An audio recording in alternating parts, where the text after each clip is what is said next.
This is ACIM Lesson 50. And I want to enthusiastically welcome you to today's transformative breakdown. We are unpacking a piece of text today that is going to fundamentally challenge how we view our safety, our security, and honestly, our daily stress. If you've ever felt completely overwhelmed by the demands of the world, or found yourself frantically searching for just a little bit of stability, well, the source material we're looking at today offers a radical pivot. We're going to break down the philosophy, the terminology, and most importantly, the highly practical daily application laid out in this specific lesson. So let's jump right into the text and uncover what it really means for you. All right, so here it is. I am sustained by the love of God. This right here is the core lesson. The text presents this single sentence as the ultimate answer to literally every single problem that will ever confront us, today, tomorrow, throughout all of time. I mean, that is a massive claim, right?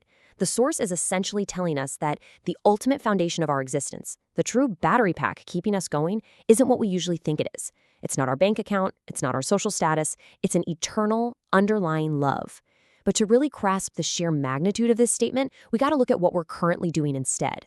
So I want to ask you this: what do you really rely on when things get tough?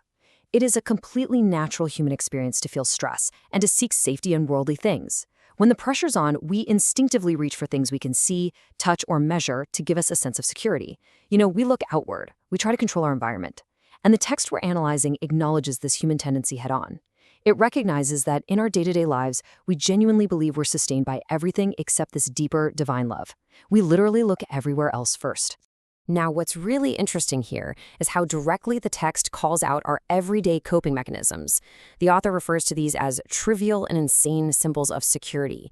Just look at this list straight from the source: pills, money, protective clothing, influence, prestige, being liked, knowing the right people.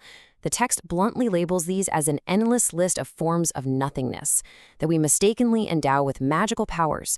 We treat a certain amount of money or social influence as if it has the magical ability to permanently protect us from pain or fear. We lean on these crutches, fully believing they're our actual sustainers. Okay, let's dive into the specific terminology used in the lesson. The text states that all these worldly things are cherished to ensure a body identification, and that they're songs of praise to the ego. So let's demystify that for a second. Essentially, the text is saying that our obsession with physical safety, our worldly status, and our vanity are really just stressful, anxious replacements for true peace. By constantly trying to protect the physical body and build up our social identity, our ego, we're actively blocking out the very thing the text says will actually protect us. We're substituting divine love with exhausting, temporary, worldly shields. And because of that, the text offers a stark warning. It says, do not put your faith in the worthless. It will not sustain you. Placing our ultimate faith in these worldly idols, the money, the prestige, the right connections, will inevitably fail to protect us. Why? Well, because the world is constantly changing. Economies shift, social circles change, physical health fluctuates. If your core foundation of safety is built on things that are inherently unstable, you're always going to live in a state of underlying anxiety. The text is urging us to stop trusting in illusions that are absolutely guaranteed to let us down. Section 1. The true sustainer, lifting you out of every trial. Now, let's deliberately slow down for a moment and look at the core contrast of this entire lesson. We are moving away from the agitation and exhaustion of constantly managing those worldly illusions into the comforting solution provided by the text. And this brilliantly illustrates the true sustainer. On the left side, we have our illusions, those worthless, temporary, anxiety-inducing songs to the ego. But on the right side, we have the love of God, which the text describes as eternal, changeless, and forever unfailing.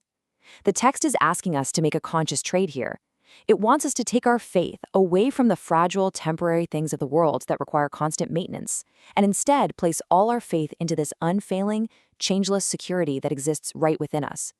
And when we make that shift, the promised result is profound. The text states that relying on this true sustainer will raise you high above all the perceived dangers of this world and literally transport you into a climate of perfect peace and safety.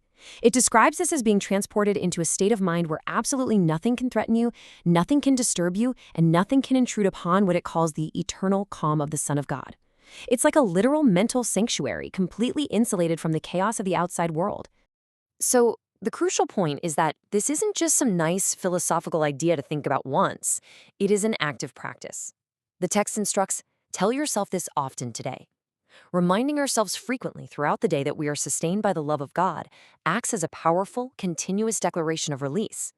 Every single time you say it, you are actively releasing your belief in those false, exhausting idols we talked about earlier. You're acknowledging the truth about your real foundation and stepping right back into that climate of perfect peace. Section 2. Your daily practice, making the metaphysical practical. Let's move to and see how this builds into our actual day. One of the absolute best things about this text is that it doesn't just leave us with abstract theology. It gives us a concrete action plan. The text outlines a very specific time commitment for this practice, exactly 10 minutes. 10 minutes is the dedicated window required to sit down and do this grounding meditation. It's long enough to actually let your mind settle and disconnect from the day's anxieties, but short enough that anyone can carve it out of their busy schedule. So here is exactly how the text instructs you to use those 10 minutes. Step 1, find 10 minutes twice today, once in the morning and once again in the evening.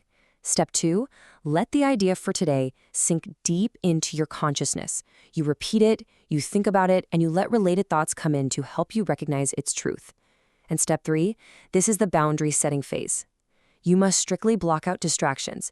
The text literally says to let no idle and foolish thoughts enter to disturb your holy mind. You are actively letting peace flow in while strictly keeping the worldly noise out. The ultimate goal of these 10-minute sessions is so beautifully described in the text. You are to allow peace to flow over you like a blanket of protection and surety. Just take a second and imagine that feeling. The source material refers to this state of undisturbed, holy mind as the kingdom of heaven. It's described as a completely secure resting place where your Father has placed you forever. That's the exact feeling you're cultivating in the morning and returning to in the evening.